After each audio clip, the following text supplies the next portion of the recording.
Namaskar. The Life of Swami Vivekananda by his Eastern and Western Disciples. Part 2. Back to Bengal. Bengal वापसी episode 1। पिछले भाग में हमने सुना कि स्वामी विवेकानंद के मद्रास आगमन पर उनका जोरदार स्वागत हुआ।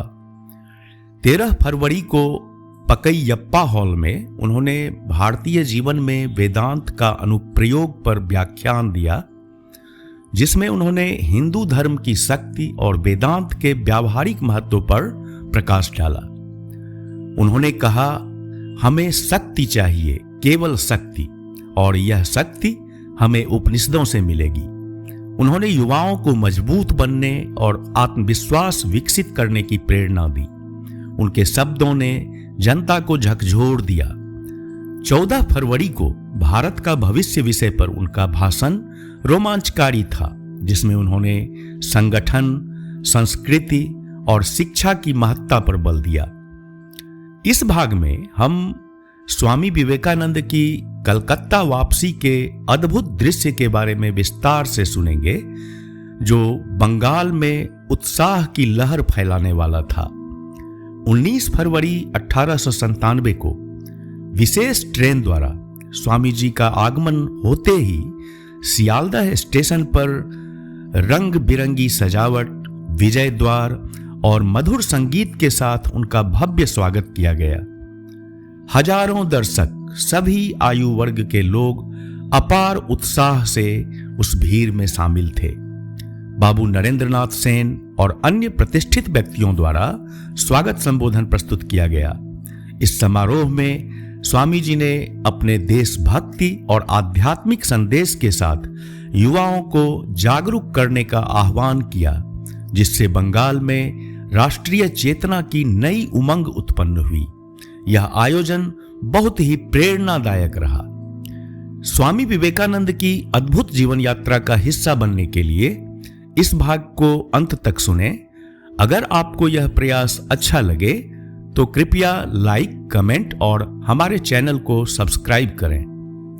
अब आगे की गाथा सुनते हैं। जय स्वामी विवेकानंद। संपूर्ण बंगाल उत्साह से गूंज उठा था जब यह खबर आई कि स्वामी विवेकानंद भारत आ रहे हैं। विशेष रूप से कलकत्ता में स्वामी जी के कोलंबो से मद्रास तक के विजयपूर्ण सफर को गहरी उत्सुकता से देखा जा रहा था और उनके द्वारा कही गई बातों पर ध्यान दिया जा रहा था।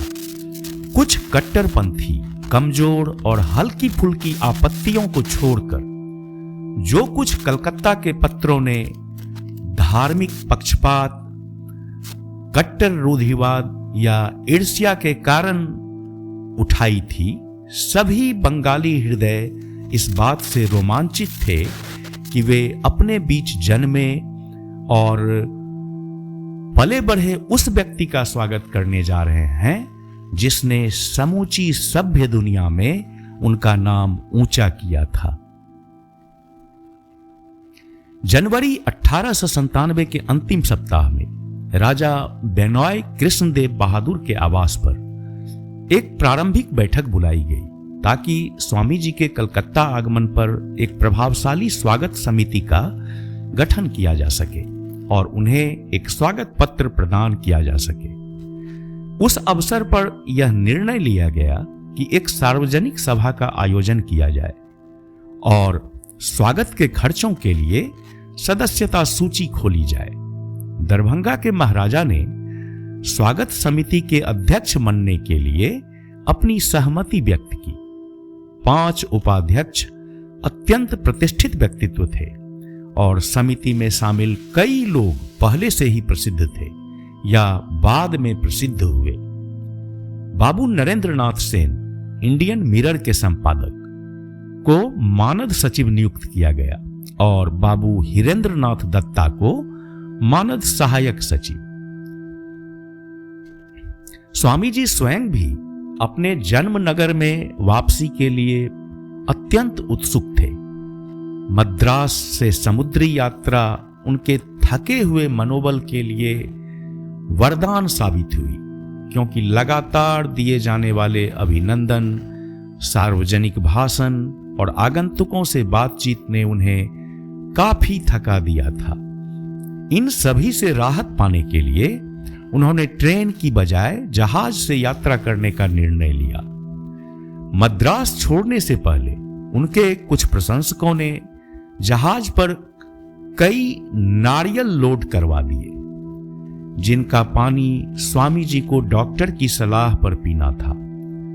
श्रीमती सेवियर ने इतने सारे नारियल देखकर कहा, स्वामी जी, क्या यह कोई मालवाहक जहाज है जिस पर इतने नारियल लादे जा रहे हैं? स्वामी जी ने हंसते हुए उत्तर दिया, नहीं, बिल्कुल नहीं, ये मेरे नारियल हैं। डॉक्टर ने मुझे नारियल पानी पीने की सलाह दी है। यात्रा के दौरान उन्होंने ये नारियल कप्तान और अन्य यात्रियों के साथ बांट लिए। जहाज पर कुछ अमेरिकी मिशनरियों ने स्वामी जी के अंग्रेज शिष्यों द्वारा ईसाई धर्म छोड़कर वेदांत की ओर रुख करने पर खेद प्रकट किया। उन्होंने आशा व्यक्त की कि वे फिर से सच्चे विश्वास में लौट आएंगे और यह भी प्रार्थना की कि उनके दिल फिर से मसीह की ओर मुड़ जाएं। इसी संदर्भ में स्वामी शिवानंद, जो स्वामी जी के साथ यात्रा कर रहे थे, उन्होंने बाद में कहा, अंग्रेज शिष्य और हम सब उस समय स्वामी जी के साथ थे। स्टीमर पर कुछ दिनों तक अंग्रेज मिशनरियों के साथ गहन धार्मिक चर्चा हुई। मिशनरियों ने स्वामी जी से कई बातें सीखी। स्टीमर का डेक एक व्याख्यान स्थल में तब्दील हो गया था। जब भी स्वामी जी बोलते, अधिकांश यात्री उन्हें सुनने के लिए डेक पर उतर आते थे। जब स्टीमर हुगली नदी पर ऊपर उठी, तब स्वामी जी ने अपने शिष्यों को उन सभी महत्वपूर्ण स्थानों के बारे में बताया जिन्हें वे अच्छी तरह से जानते थे। साथ ही वे स्थान भी जिन्हें उनकी प्रारंभिक युवावस्था से जोड़ा जाता था। कलकत्ता में स्वागत समिति स्वामी जी के मद्रास से प्रस्थान की खबर सुनते ही उनके आगमन के लिए भव्य तैयारियों में लग गई थी। सियालदह रेलवे स्टेशन से हैरिसन रोड में रिपन कॉलेज तक का आधा मील लंबा मार्ग दोनों ओर से रंग बिरंगे सजावट से सजा हुआ था। स्टेशन के ठीक बाहर सर्कुलर रोड पर एक विजय द्वार लगाया गया था, जिसके ऊपर हेल स्वामी जी के शब्द अंकित थे, और हैरिसन रोड पर जय राम कृष्ण के शब्दों वाला एक और द्वार बनाया गया था, और रिपन कॉलेज के सामने वेलकम शब्द के साथ एक तीसरा द्वार स्थापित किया गया था। स्वागत समिति ने स्वामी जी के आगमन की सूचना देने और उनके स्वागत कार्यक्रम की जानकारी देने के लिए 2 प्रतिनिधियों को भेजा। जब जहाज बुजबुज के पास लंगर डाले हुए था, एसएस मोम्बासा रात में बुजबुज पहुंची और अगले सुबह शुक्रवार 19 फरवरी को स्वामी जी एक विशेष ट्रेन से सियालदह के लिए रवाना हुए। उनके साथ स्वामी शिवानंद, निरंजनानंद, श्रीमती सेवियर, गुडविन और उनके 4-5 मद्रासी शिष्य भी थे, जिनमें ब्रह्मवादिन और प्रबुद्ध भारत के संपादक भी शामिल थे। सियालदह स्टेशन का माहौल उत्सवमय था। सुबह सवेरे से ही लगभग 20,000 लोगों की भीड़ इकट्ठा हो गई थी, जिसमें सभी आयु वर्ग और जीवन के विभिन्न स्तर के लोग शामिल थे। प्रतीक्षा करते हुए उनमें से कई स्वामी जी के न्यूयॉर्क और लंदन के छात्रों द्वारा लिखे गए विदाई पत्र पढ़ रहे थे, जो वितरित किए जा रहे थे। सड़क के किनारे घरों की बरामदें और छतों पर पुरुष, महिला और बच्चों की भीड़ जमा थी। उनके बीच कई सन्यासी अपनी केसरिया चादरों में भी उपस्थित थे, जिनमें से कुछ स्वामी जी के भाई शिष्य थे। वास्तव में यह एक भव्य दृश्य था, जैसा पहले कभी वहां नहीं देखा गया था। इंडियन मिरर की रिपोर्ट में इस प्रकार लिखा गया, 7:30 बजे ठीक उसी समय विशेष ट्रेन जिसमें स्वामी जी और उनके कुछ यूरोपीय एवं भारतीय मित्र शामिल थे, प्लेटफॉर्म पर आ गई। सभी तरफ बहुत उत्साह था और हर कोई दिन के हीरो को नजदीक से देखने के लिए उत्सुक था। विशाल प्लेटफॉर्म पर भीड़ इतनी बढ़ गई थी कि अपनी जगह बनाए रखना मुश्किल हो रहा था। कई स्थानों पर विजय द्वार लगाए गए थे और विजय द्वारों के ऊपर बड़े बड़े ढोल बज रहे थे, जिनसे मधुर भारतीय संगीत की धुनें गूंज रही थी। साथ ही स्टेशन और रिपन कॉलेज तक जाती सड़क को मालाओं और झूमर से सजाया गया था। वहां संगीत भी बज रहा था। वहां एक शानदार कैरेज एंड फोर में चयनित धुनों का एक संगीत समारोह चल रहा था और भीड़ में कई संकीर्तन मंडलियां मौजूद थी। जैसे ही स्वामी जी ट्रेन से उतरे, स्वागत समिति के सदस्य, जिसका नेतृत्व बाबू नरेंद्रनाथ सेन कर रहे थे, आगे आए और स्वामी जी को एक फेटन तक ले गए। एक यूरोपीय महिला और एक सज्जन जो स्वामी जी के साथ थे, उन्हें कैरेज तक पहुंचाया गया। स्वामी जी और उनके मित्रों तथा शिष्यों को मालाओं से सजाया गया और जब फिटन धीरे धीरे उत्साही भीड़ के जयकारे के बीच चला तो उन्हें दिल से, हृदय से चारों तरफ से स्वागत का दृश्य देखने को मिला, जिसके साथ संगीत और संकीर्तन मंडलियां भी थी। स्वामी जी के कैरेज के पीछे कई कैरेज चलते रहे और स्वामी जी को उनके गुजरने के दौरान लगातार जोशीले अंदाज में जयकारों की आवाज सुननी पड़ी। माननीय चारुचुंदर मित्तर ने स्वामी जी और उनके मित्रों को रिपन कॉलेज तक पहुंचाया, जहां कई प्रतिष्ठित सज्जन उनका अनुसरण कर रहे थे। स्वामी जी के मुख पर एक अनोखी मुस्कान थी और उनकी आकर्षक नारंगी चादर उन पर बेहतरीन लग रही थी। जब भीड़ ने उन्हें प्रणाम किया तो स्वामी जी ने विनम्रता पूर्वक नमन किया और पूरे समारोह में उन्होंने इस अभूतपूर्व स्वागत की सच्ची और दिल छू लेने वाली प्रशंसा की। लगभग 7:45 बजे स्वामी जी को रिपन कॉलेज ले जाया गया, जहां इतनी भीड़ थी कि हॉल में प्रवेश करना असंभव था। माननीय आनंद चार्लू और कई अन्य सम्माननीय सज्जन वहां मौजूद थे। रिपन कॉलेज के विशाल तंबू आंगन में स्वामी जी और उनके मित्रों को बैठाया गया और पूरी सभा ने उन्हें हृदय से अपना जयकारा दिया। सभी लोग उम्मीद कर रहे थे कि स्वामी जी एक भाषण देंगे, लेकिन स्वामी जी अपने देशवासियों के इस सच्चे और हार्दिक स्वागत से इतने प्रभावित थे कि कुछ चुनिंदा शब्दों में ही उन्होंने सभा का धन्यवाद किया। इसके बाद स्वामी जी और उनके मित्रों को बाबू पशुपतिनाथ बोस ने एस्कॉर्ट किया और उन्हें उनके बाग बाजार स्थित घर में ठहराया गया। स्वामी जी के यूरोपीय मित्र बाबू गोपाल लाल सील के काशीपुर में स्थित गार्डन हाउस में ठहरे। ज्ञात हुआ कि स्वामी जी अपने पुराने मठ बाड़ानगर, जो कि वास्तव में आलम बाजार था, वहां लौट जाएंगे। The Statesman and Friend of India और अन्य समाचार पत्रों ने रिपोर्ट किया कि स्वागत भीड़ में कुछ युवा लोगों ने स्वामी जी के रथ के घोड़ों को हटा दिया और रिपन कॉलेज तक उस रथ को पूरे रास्ते स्वयं खींचा।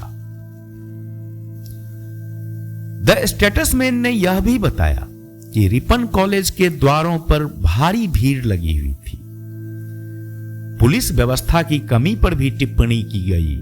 कॉलेज में स्वागत अनौपचारिक था, क्योंकि स्वागत समिति ने सार्वजनिक स्वागत को 1 सप्ताह के लिए स्थगित करने का निर्णय लिया था, ताकि कलकत्ता के लोगों को स्वामी जी को सुनने का अधिक अनुकूल अवसर मिल सके। थोड़े समय बाद स्वामी जी और उनके साथियों ने बाघ बाजार के लिए प्रस्थान किया, जहां बाबू पशुपतिनाथ बोस द्वारा उनके भव्य निवास पर भोज के लिए आमंत्रित किया गया था। दोपहर 4 बजे स्वामी जी और उनके पश्चिमी शिष्यों को काशीपुर में गोपाल लाल सील के नदी किनारे स्थित सेलेब्स गार्डन ले जाया गया, जिसे स्वामी जी और उनके मित्रों को अस्थायी निवास के रूप में प्रदान किया गया। स्वामी जी के भाई शिष्य ने आलम बाजार के मठ पर उनका औपचारिक स्वागत करने की अपनी तैयारियां भी कर ली थी। स्वामी अखंडानंद ने बताया, स्वामी जी को विशेष ट्रेन द्वारा बुजबुज से कलकत्ता लाया गया था। रामकृष्णानंद और मैं मठ में ठहरे और उनके स्वागत के लिए हमने एक कटे हुए केले के पेड़ को लगाया, एक कलश में पानी भरा जिसमें आम की डंठल और पत्ते रखे और मठ के प्रवेश द्वार पर आम के पत्तों की एक छोटी सी माला टांग दी। शाम को स्वामी जी मठ में आए। हम दोनों ने उन्हें अंदर ले जाकर हृदय से उनका स्वागत किया। सेलेब्स के निवास पर हर दिन और दिन के हर घंटे अनगिनत लोग सम्मान प्रकट करने और वेदांत के उनके उपदेश को सुनने के लिए आते रहे। स्वामी जी ने रातें मठ में फिर आलम बाजार में बिताई। बधाई और स्वागत के टेलीग्राम, साथ ही विभिन्न नगरों से आमंत्रण भी बरसते रहे। अनगिनत आगंतुकों का स्वागत करना, उनसे बातचीत करना, कठिन विषयों पर निरंतर तीखी चर्चा पर जुटे रहना स्वामी जी पर बहुत बड़ा मानसिक और शारीरिक बोझ था। उन्हें आराम का समय नहीं मिला। फिर भी उनके हृदय में अपने लोगों में इतनी प्रामाणिक जिज्ञासा और इतना धार्मिक उत्साह देखकर प्रसन्नता होती थी। अतः वे हमेशा उन्हें स्वागत करने, उनके धार्मिक संदेह को दूर करने और उन्हें उनके तथा उनके देश के प्रति कर्तव्य का बोध कराने के लिए तत्पर रहते थे। स्वामी जी को स्वागत संबोधन प्रस्तुत करने की घोषणा प्रेस में रविवार 28 फरवरी को शाम 4 बजे के लिए की गई थी। प्रवेश मुफ्त टिकट के माध्यम से था, जिसे अग्रिम प्राप्त किया जाना था। जब समय आया तो शोभा बाजार में दिवंगत राजा सर राधाकांत देव बहादुर का भव्य निवास अपनी पूरी क्षमता से भरा हुआ था। उसके विशाल आंगन, उसके दोनों पंखों और प्रवेश मार्गों तथा चारों ओर के बरामदों में लगभग 4000 लोग जमा हो गए थे। इंडियन मिरर में प्रकाशित उपस्थित लोगों की सूची से यह कहना सुरक्षित है कि स्वामी जी का स्वागत ब्रिटिश साम्राज्य की उस समय की भारत की राजधानी में एकत्रित हुए अब तक के सबसे प्रतिष्ठित दर्शकों में से एक द्वारा किया गया था। पूर्व निर्धारित कार्यक्रम के कारण दरभंगा के महाराजा उपस्थित नहीं हो सके। उनकी अनुपस्थिति में राजा बेनॉय कृष्णदेव बहादुर को अध्यक्ष चुना गया। उन्होंने कहा, महाशयजन, हम यहां स्वामी विवेकानंद का स्वागत संबोधन प्रस्तुत करने आए हैं। एक ऐसे अद्वितीय पुरुष, वास्तव में मनुष्यों में एक राजकुमार। हम सभी जानते हैं कि उन्होंने विदेशी भूमि में अपने देशवासियों के लिए कितनी अमूल्य सेवाएं अर्पित की हैं, बिना किसी सहायता के अकेले ही और अजेय कठिनाइयों का सामना करते हुए। अमेरिका और इंग्लैंड में उनके मिशन की सफलता ने उन्हें हर हिंदू हृदय के करीब कर दिया है और हमारे अंदर राष्ट्रीय चेतना को प्रबल करने में इससे कहीं अधिक योगदान दिया है। महाशय, स्वामी जी के इस मिशनरी अभियान ने विदेशी लोगों की नजर में हमारा मान बढ़ाया है, बल्कि उन्होंने हमारे लिए खोए हुए कुछ क्षेत्र भी पुनः प्राप्त किए हैं और एक विजयी नायक की तरह वे एक भव्य अभियान के बाद लौट रहे हैं और यह उचित है कि हम गर्मजोशी से उनकी घर वापसी का स्वागत करें। इसके पश्चात अध्यक्ष ने उस स्वागत संबोधन को पढ़ा जो एक चांदी के संदूक में स्वामी जी को प्रदान किया जा रहा था। स्वामी जी ने बदले में एक ऐसे भाषण में उत्तर दिया जिसे वक्तृत्व कला और राष्ट्रभक्ति के उत्कृष्ट नमूने के रूप में प्रसिद्धि मिली। इसने उन्हें आधुनिक भारत का भविष्यवक्ता के रूप में स्थापित कर दिया। प्रेस में छपी रिपोर्ट्स उस भाषण के सार की पूरी जानकारी नहीं देती, अतः हम स्वामी जी द्वारा किए गए मुख्य बिंदुओं का संक्षेप प्रस्तुत करते हैं, विशेष रूप से उन बिंदुओं पर अधिक ध्यान देते हुए जिन्हें उन्होंने पहले दक्षिण में अपने व्याख्यानों में नहीं उठाया था। मेरे भाइयों, मैं आप सब के समक्ष आता हूं, ना तो एक सन्यासी के रूप में, ना ही एक उपदेशक के रूप में, बल्कि उसी कलकत्ता के लड़के के रूप में जिसे आप पहले जानते थे। पार्लियामेंट ऑफ रिलीजियन निश्चित ही एक महान आयोजन था, लेकिन वह केवल एक शुरुआत थी। मेरा असली उद्देश्य था उन महान गर्मजोशी से भरे अमेरिकी लोगों तक पहुंचना, और इसकी सफलता के लिए हमारा आभार उन्हीं को जाता है। हमारा आभार इंग्लैंड के लोगों को भी जाता है। किसी ने भी जो अंग्रेज भूमि पर उतरा होगा, जिस हृदय से मैंने अंग्रेजों के प्रति इतनी घृणा रखी थी, नहीं रखी होगी, परंतु जितना अधिक मैं उनके बीच रहा, उतना ही अधिक मैंने उन्हें प्रेम किया। इंग्लैंड में मेरा कार्य मेरे लिए अमेरिका में किए कार्य से अधिक संतोषजनक रहा है। हम और अंग्रेजों के बीच उत्पन्न होने वाली समस्याएं अधिकतर गलतफहमी के कारण होती हैं। हम उन्हें नहीं जानते, वे हमें नहीं जानते। ना तो वे हमारे रीति रिवाजों और आचारों का उपहास करने के लिए हैं, और ना ही हम उनके रीति रिवाजों और आचारों का।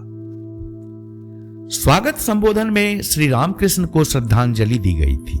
इस विषय का उल्लेख करते हुए स्वामी जी ने कहा, भाइयों, आपने मेरे हृदय का एक और तार छेड़ दिया है, सबसे गहरा, और वह है मेरे गुरु, मेरे आदर्श, मेरे नायक, मेरे जीवन के ईश्वर श्री रामकृष्ण परमहंस का उल्लेख। फिर जैसा मद्रास में हुआ था, स्वामी जी यह जोर देते हैं कि उनके द्वारा किए गए सभी उत्तम कार्य श्री रामकृष्ण के हैं, और जो भी कमियां हैं वे उनकी स्वयं की हैं। हां मेरे मित्रों, दुनिया को अभी तक उस पुरुष के बारे में पता नहीं चला है जिसके चरणों पर मैंने सब कुछ सीखा है। हमारे शास्त्रों में सर्वोच्च आदर्श निराकार है, और काश हम में से प्रत्येक इतना उन्नत हो कि उस निराकार आदर्श को समझ सके। लेकिन जैसा कि ऐसा संभव नहीं है, इसलिए अत्यधिक बहुमत के लिए एक व्यक्तिगत आदर्श होना अनिवार्य है, और कोई भी राष्ट्र उठ नहीं सकता जब तक कि वह उत्साहपूर्वक इन महान जीवन आदर्शों में से एक के अधीन न आ जाए। भारत में हमारे नायकों को आध्यात्मिक होना चाहिए। ऐसे ही एक नायक हमें श्री रामकृष्ण परमहंस के रूप में प्रदान किया गया। यदि यह राष्ट्र उठना चाहता है तो मेरी बात मानिए, इसे उत्साह पूर्वक इस नाम के चारों ओर जुटना होगा। यह स्वामी जी को दक्षिण में बार बार उठाए गए एक बिंदु की ओर ले जाता है। जीवन का संकेत विस्तार है। हमें बाहर निकलना होगा, विस्तार करना होगा, जीवन दिखाना होगा, नहीं तो हम अपमानित हो जाएंगे, सड़ेंगे और मर जाएंगे। भारत को दुनिया पर विजय प्राप्त करनी होगी। यही हमारी शाश्वत विदेश नीति होनी चाहिए कि हम अपने शास्त्रों के सत्य को विश्व के राष्ट्रों में प्रचारित एवं प्रसारित करें। यह न केवल हमारे घरेलू झगड़ों को कम करेगा, बल्कि ये सत्य दुनिया को देने योग्य है। जीवन का रहस्य देना और लेना है। क्या हम हमेशा लेने वाले रहेंगे? क्या हमेशा पश्चिमियों के चरणों में बैठकर सब कुछ सीखेंगे, यहां तक कि धर्म भी? हम पश्चिम से कई बातें सीख सकते हैं, लेकिन दुनिया हमारे आध्यात्मिकता के खजाने का इंतजार कर रही है। हमें वही उन्हें सिखाना है। इसलिए हमें बाहर निकलना होगा, अपनी आध्यात्मिकता का आदान प्रदान करना होगा। उनके पास उपलब्ध किसी भी वस्तु के बदले में यदि आप अंग्रेज या अमेरिकी के बराबर बनना चाहते हैं तो आपको सिखाना भी होगा, साथ ही सीखना भी। कलकत्ता के युवाओं, उठो जागो, क्योंकि समय अनुकूल है। मेरा विश्वास है कि बंगाल के युवाओं से वह शक्ति आएगी जो भारत को फिर से उसके उचित आध्यात्मिक स्थान पर ले जाएगी। जो हम चाहते हैं वह है श्रद्धा। हमें अपनी आत्मा पर विश्वास चाहिए। यह श्रद्धा रखो, बाकी सब अपने आप पीछे पीछे आएगा।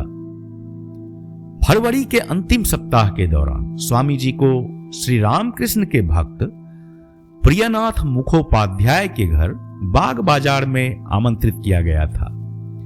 इसी अवसर पर शरद चंद्र चक्रवर्ती, जो पूर्व बंगाल से थे, और नाग महाशय, जो कि श्री रामकृष्ण के संत गृहस्थ शिष्य थे, उनसे मिलने आते थे। उनका परिचय स्वामी जी से कराया गया। शरद चंद्र के परास्त होने के बाद स्वामी जी ने संस्कृत में उनसे पूछा कि नाग महाशय कैसे हैं। बाद में उन्हें एक छोटे से कमरे में ले जाकर स्वामी जी ने शंकराचार्य की विवेक चूड़ामणि से एक अविस्मरणीय श्लोक पाठ किया, जिसका अर्थ था, हे ऋषि, भय मत करो, तुम्हें नष्ट होने की आवश्यकता नहीं है।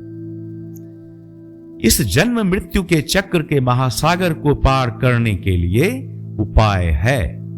मैं तुम्हें वही मार्ग दिखाऊंगा जिस मार्ग से संन्यास के पवित्र पुरुषों ने इस महासागर को पार किया है। शरद चंद्र एक पारंपरिक वेदांतवादी थे, इसलिए स्वामी जी ने उनसे विवेक चूड़ामणि पढ़ने का अनुरोध किया। स्वामी जी द्वारा पाठ किया गया श्लोक उन्हें सोच में डाल गया। यह आश्चर्य की बात नहीं है कि समय के साथ शरद चंद्र स्वामी जी के शिष्य बन गए। हमारे लिए उनका विशेष महत्व है, क्योंकि उनके वही अभिलेख जो बंगाली में प्रकाशित हुए थे, पश्चिम से लौटने के बाद बंगाल में स्वामी जी के जीवन के इस वर्णन के लिए कुछ सामग्री प्रदान करते हैं। इन अभिलेखों का अंग्रेजी में अनुवाद किया गया है और the complete works of Swami Vivekananda में प्रकाशित हुआ।